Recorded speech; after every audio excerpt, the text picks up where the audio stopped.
Greetings, friends. It's Bricky here on our third day at Big Bear, going out and doing some action sports, getting into some fun things and finding a little bit of theme park adventure. Join us as we explore all around the different activities you could do at Big Bear Lake. Going to catch some fun theme park vibes and autumn vibes today.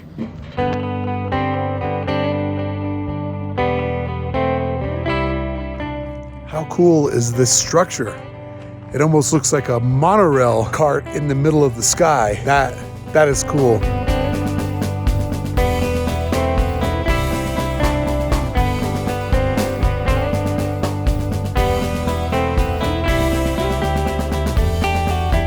I really enjoyed the infrastructure of places of amusement parks, entertainment complexes, sports complexes. It's so interesting how all of this stuff is built to do one very specific goal or one specific purpose.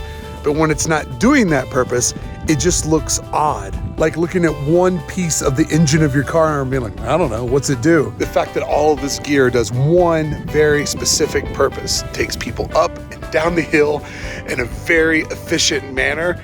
But when it's not doing that, it just looks bizarre. And it being abandoned and covered in dirt and not a single soul out here, it adds to a very bizarre Sunday morning magic that I'm discovering.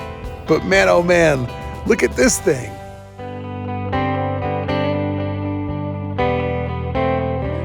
It looks like a sci-fi transportation vehicle. It doesn't look of this time period or of this world. I really like that. I was born and raised at the Kentucky-Indiana border. And where I come from, only really wealthy people got to do skiing and snowboarding. So living in California now and seeing all of these winter sports complexes and realizing that different types of people have the ability to do these sports, it's pretty intriguing to me. It's nothing that I was really raised around because it was for a social elite that had the money to go to these locations. That's why I was raised a skateboarder. Skateboarder is like being a soccer player. It's the lowest level of entry to get into a sport, and it's my favorite type of competition where you compete against yourself and not others. Never been a big team sport guy, always been an individual. And when I got my first skateboard at the age of 10 years old, it forever changed my life, my view of the world, and how I would pursue culture. So coming to a place that celebrates skiing and snowboarding, things that I always looked at as rich kid sports, it's a different view of how the world actually is versus how my little brain thought that it was growing up in a place where this is something that rich folks did. The rest of the gang is off doing a hike, and as we started the hike, I was just having a little bit of a hard time with the altitude. I was having a hard time catching my breath. So I decided to be responsible and not do it, even though I really, really wanted to. But I didn't want to get so far up the mountain where I got into a situation where I'm like, I'm in a pickle here because I can't seem to catch my breath at this altitude. And I'm very, very far from any sort of help. So I made the unfun decision. I made the responsible decision. Something that I don't enjoy doing, but later in life, I have been trying to be more responsible and less live in the moment. Who cares? Walk up a mountain when you can't catch your breath. What could go wrong? The insane thing about seasonal offerings too is that someone owns all of this and they only use it select months out of the year. That always blows my mind that this could generate enough income during the snow months to justify having it do nothing during the no business months. Seasonal offerings are just wild. Like imagine selling Christmas trees. You make enough money selling Christmas trees through November and December. What do you do for the other 10 months? What other side hustles are you into? I mean, I'm sure the Christmas tree is a side hustle. So what's the rest of your business look like to make that fast Christmas tree money? I mean, are you also into the pumpkin scene or is that a different scene? I'm fascinated by seasonal money. It's such an intriguing way to know, hey, we can make a lot of money during this finite amount of time, but what do you do with the rest of your time? This logo embodies one of my design beliefs. Put anything inside of a badge or a crest, and it immediately feels more important and better designed. The interior, it's pretty good, but once it gets put in that shield and the black with the yellow or gold on that natural wood planking that's at those nice angles, that's when this whole thing locks in and becomes magical. So yeah, put your logo on a shield or a crest. Instantly, I guarantee you, it'll look a little bit more important, just like this little guy right here. Walking through this area with it being completely closed, being the only person around here, I just keep having fantasies of how cool must this be during the winter months with everybody in their ski attire, music playing, ripping the hot cocoa, maybe coming out from the other side of the country on a California vacation, getting to hang out and rip the skis, rip the slopes with your family and friends, you know, tired as hell, but you want to take one more run down the mountain. Like, it's just easy to see what this looks like when it all comes to life. I've never actually skied, but being a lifelong skateboarder, the first time I got on a snowboard, I took to it pretty naturally. Haven't done it in a while, but really, really enjoyed it. All I needed to know was about the edges, and then I was gone. That is also a really, really nice logo. I love the continuous line work on the outer contour of the mountains, and then how it kind of, see that little cutaway there and there, makes it feel like it's an infinity symbol. It also adds in some layering, really, really basic design work, but with a couple of high-level design notches in there that make it feel really smart and really clever. I'm enjoying seeing that on all the vehicles around here. That's a nice logo. To save the content, I just got a text message from Beth asking me, what frame rate do you film in? So maybe Beth is also making content on the hike that I couldn't go on. Cannot wait to see that footage. Whatever she gave me, that's what's gonna play right now. Take it away, Beth.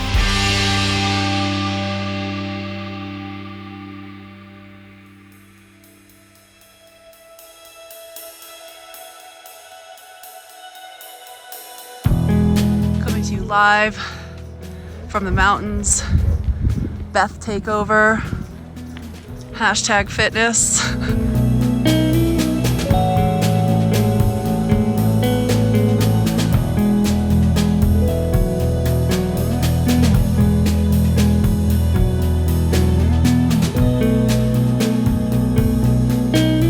Decided to catch some big bear from the trails, some nature, getting some steps in, get a little bit more elevation in Big Bear and get up and see the mountains.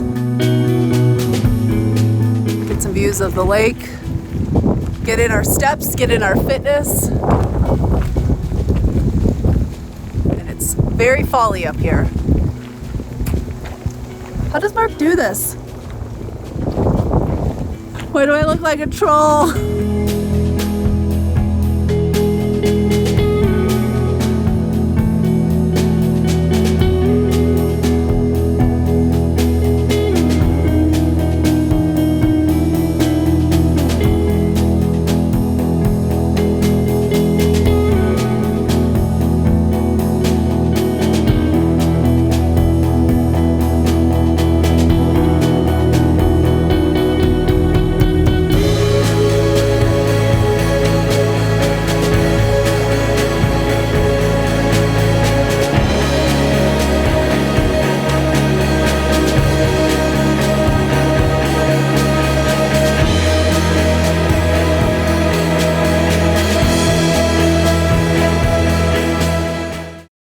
Hey friends, thank you for watching today's video. If you're having a good time, please consider subscribing to the channel, and I promise you, it won't cost you anything but a good time. And I also promise you, double dog promise you, that I will work really, really hard to keep you entertained and keep taking you on all kinds of fun adventures and share with you all the things I do that I think are fun, hopefully giving you the advice on where and where not to spend your money, and most importantly, your time. Let's get back to today's video. Thank you so much for watching.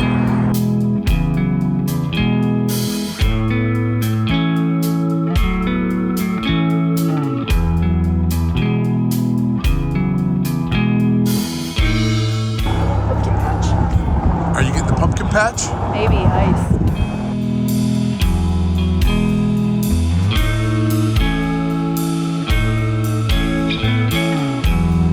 So kind of a bum out with Big Bear is that it's really, really small.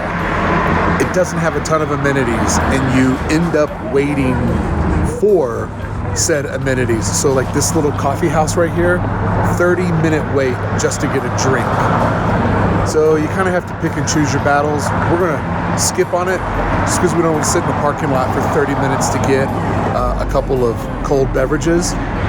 But I wanted to share that with you, that everything out here seems to have a long line because there's just not a lot out here, and everybody wants to go to the same half a dozen establishments. Because you can't keep me away from rides, we're gonna rip some attractions, some single serve pay per ride attractions at Magic Mountain. And I'm pretty sure all of these use gravity as their vehicle to bring you back down the side of the mountain. I have no idea what these rides are gonna be like, but I'm ready to add some new ones to my resume.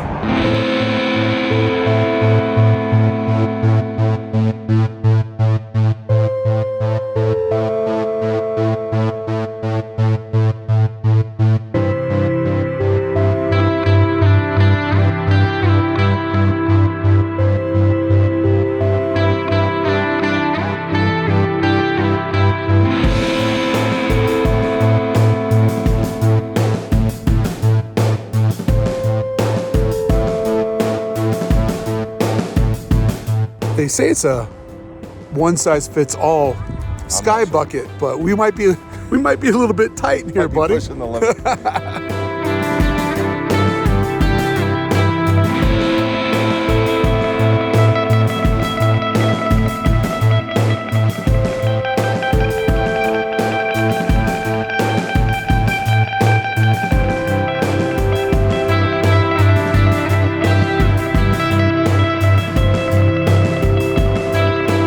That dude has never heard of the word brakes. Never. Just going hard, going so hard.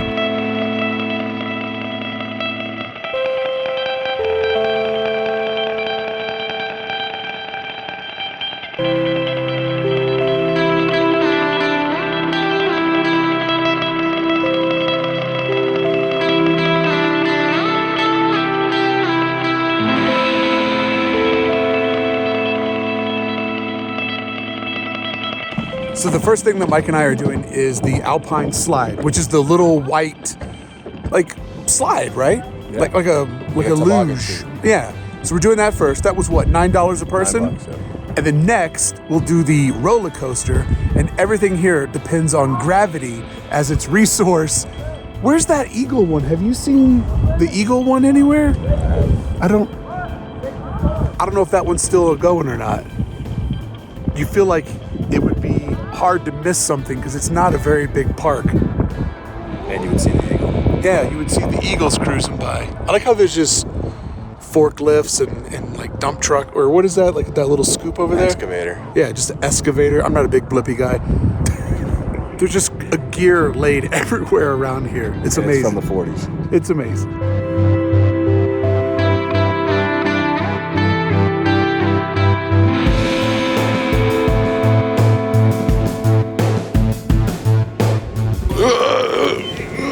You guys walk out to your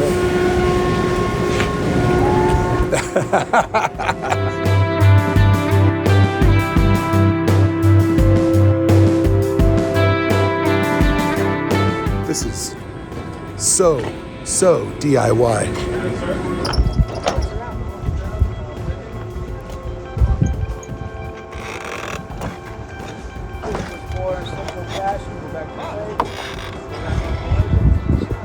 See you on the other side.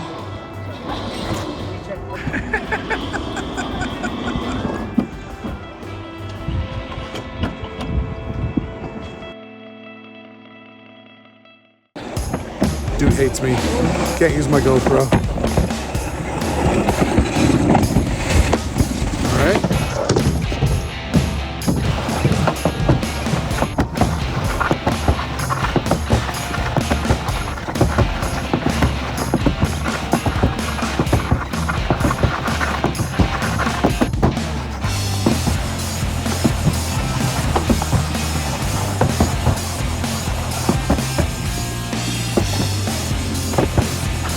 Pick it up.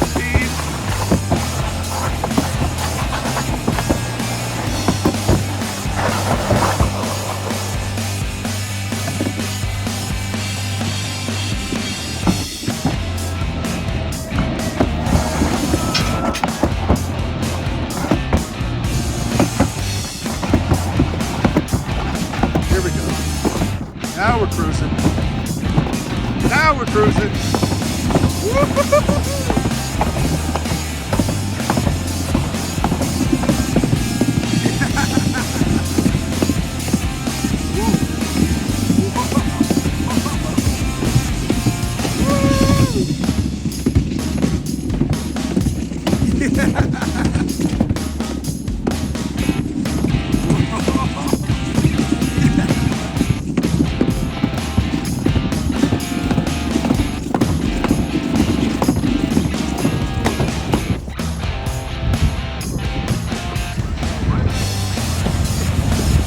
What's that speed you're coming in at?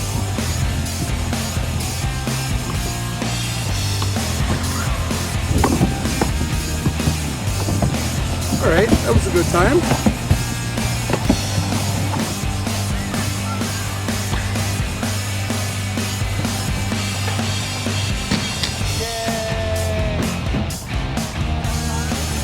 Wow, that's very cool. Hey, big boy, did you go down the slide all on your own? I did all on my own. I Wow. only got yelled at like 3 times. Oh, cool. Just did the Alpine Slide. After seeing it on that documentary that Defunctland did about Action Park, AKA known as Class Action Park, I was looking for some of that off-season excitement. It was a good time. I enjoyed it. $9, what do you think? Eh? More like a $5 attraction? Say $7.50. $7.50. All right, I was gonna go 5, you go $7.50.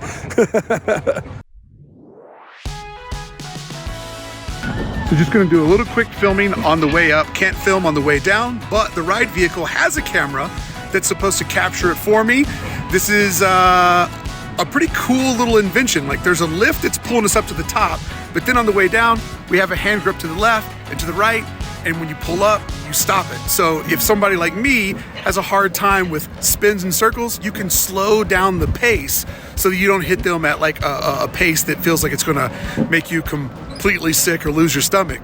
So I'm pretty excited to do this gravity-based attraction, and I really hope that their camera that's mounted on the front of the vehicle works for the way down, because you can't really hold a camera when you're also the one who's piloting your own little ship.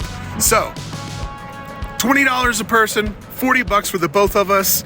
I think it goes up to maybe 30 miles an hour if you go all in. I'm gonna put the phone back in the pocket, hope that this camera does its job, and enjoy the ride back down, which they promise gives some good, breathtaking views.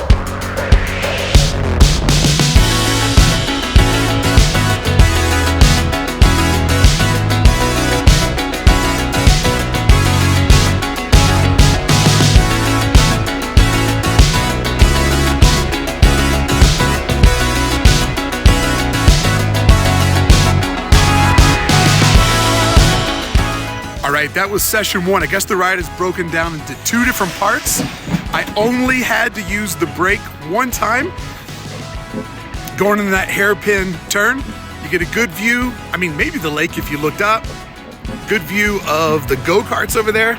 But now we're going back up for what I believe is the second round. So I think that took us across the mountain to go back up and to come down. I think this is gonna be our final descent. Yeah, dude's cruising over there. Hey, so far, this is a lot of fun. And there's good downtime on the way up. You can ride with 2 people on the cart. So if you're riding with your kids, you can hang out.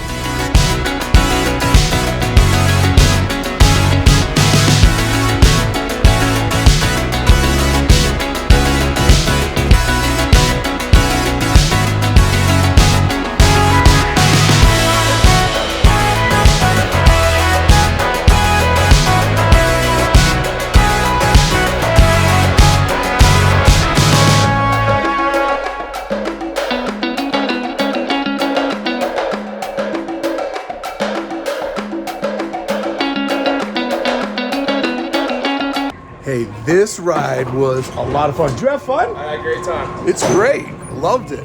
All right, surprisingly, for a gravity-based attraction, this thing is a lot of fun. I mean, a lot of fun. And being able to control it yourself, I think adds to the experience, because you get to take it at the speed that you want to. And just that level of interaction and being able to control your own fate, I found it to be a really, really fun addition.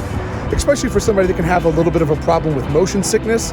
Being able to sort of slow down on some of the turns and take them at my own speed, it was great. Would do it again, $20 a person. And if you want the video that you guys see, that's an extra $14.99. Not allowed to film on the way down. To be honest, don't know that I would want to, but if they allowed me, I would have for sure have risked it. So I'm gonna say that this was a good time. I would recommend doing it, even better if it was covered in snow. And if you could ride it with your little one and kind of hang out and talk on the way down, or maybe let them do the brakes, I could see this being a real fun bonding experience between parent and child. Like the one that just happened right behind me.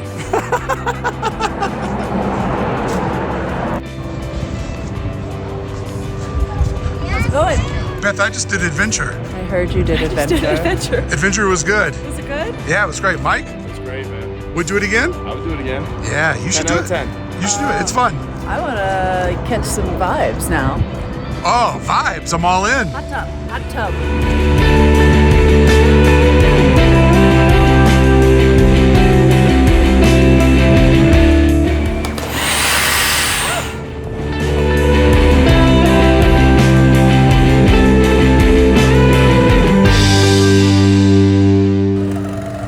So another attraction I had on my list was the Soaring Eagle, where you go up the hill backwards, like so, and then once you reach the top, they just shoot you right back down.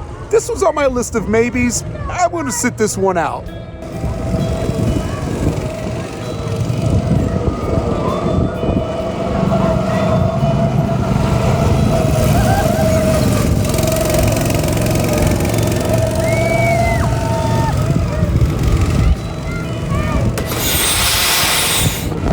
Stand by that decision. I feel like that was a good one.